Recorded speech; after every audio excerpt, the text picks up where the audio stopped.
Selamat datang di channel Pitutur Resimbah. Mari kita simak kisah berikut.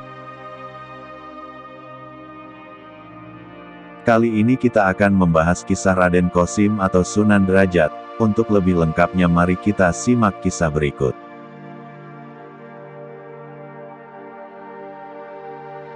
Raden Qasim atau Sunan Derajat adalah salah seorang anggota Wali Songo, majelis penyebar agama Islam dalam sejarah Jawa pada abad ke-14 Masehi. Putra bungsu Sunan Ampel ini melakukan dakwah Islam dengan prinsip Pepali Pitu atau 7 dasar ajaran, selain melalui seni dan budaya.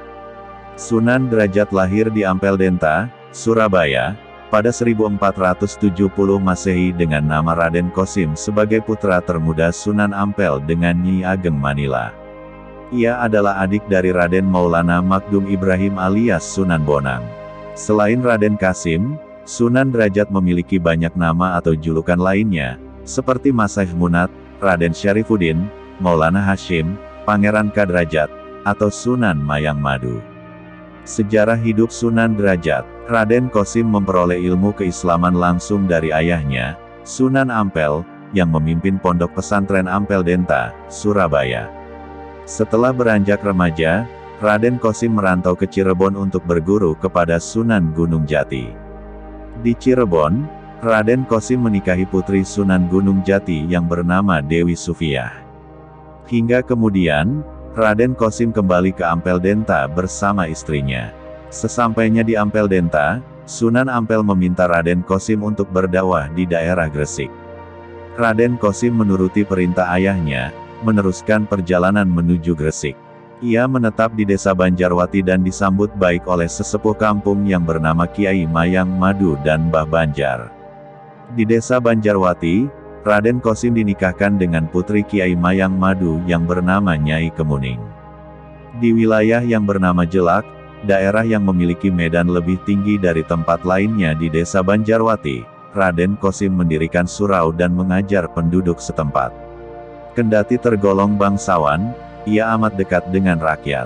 Jiwa sosialnya tinggi serta mengutamakan kesejahteraan penduduk. Agus Sunyoto dalam Atlas Wali Songo, 2016 menjelaskan bahwa ajaran Islam yang didakwakan Raden Qasim menekankan pada etos kerja keras dan empati berupa kedermawanan, sikap tenggang rasa, saling peduli, pengentasan kemiskinan, gotong royong, dan solidaritas sosial. Ketika turun langsung ke masyarakat, Raden Qasim mengajarkan banyak hal kepada warga, dari cara membangun rumah, membuat alat-alat untuk memikul orang seperti tandu atau joli, dan lain sebagainya. Pada akhirnya, Raden Qasim dijadikan imam pelindung oleh penduduk di Pedukuhan Derajat. Sejak itulah, Raden Qasim mulai dikenal dengan nama Sunan Derajat. 7 dasar ajaran Sunan Derajat. Jika Sunan Ampel berdakwah dengan ajaran Mohlimo, Sunan Derajat berdakwah dengan Pepali Pitu atau 7 dasar ajaran. Berikut ini Pepali Pitu sebagai pijakan kehidupan sehari-hari yang disampaikan oleh Sunan Derajat. Memangun resep tiasing sasama atau membuat senang hati orang lain. Jroning suka kudu eling lan waspada atau dalam suasana gembira, hendaknya tetap ingat Tuhan dan selalu waspada. Laksitaning subrata tan nyipa marang pringga bayaning lampah atau, dalam mencapai cita-cita luhur, jangan menghiraukan halangan dan rintangan.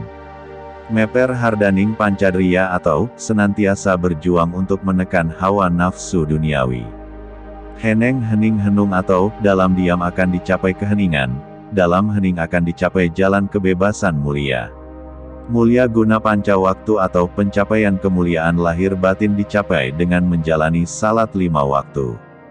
Menehono teken marang wong kang wuto. Menehono mangan marang wong kang luwe. Menehono busana marang wong kang wudo. Menehono pangiyup marang wong kang kudanan. Artinya, berikan tongkat kepada orang buta. Berikan makan kepada orang lapar. Berikan pakaian kepada orang yang tak berpakaian. Berikan tempat berteduh kepada orang kehujanan. Berdakwah lewat seni budaya. Sebagaimana ulama Wali Songo lainnya yang berdakwah lewat seni dan budaya, Sunan Derajat juga mahir menggubah sejumlah tembang. Tembang terkenal yang digubahnya adalah tembang tengahan Macapat Pangkur untuk menyampaikan ajaran falsafah kehidupan kepada masyarakat. Sunan Derajat juga pandai mendalang serta sesekali mementaskan pertunjukan wayang untuk sarana dakwahnya.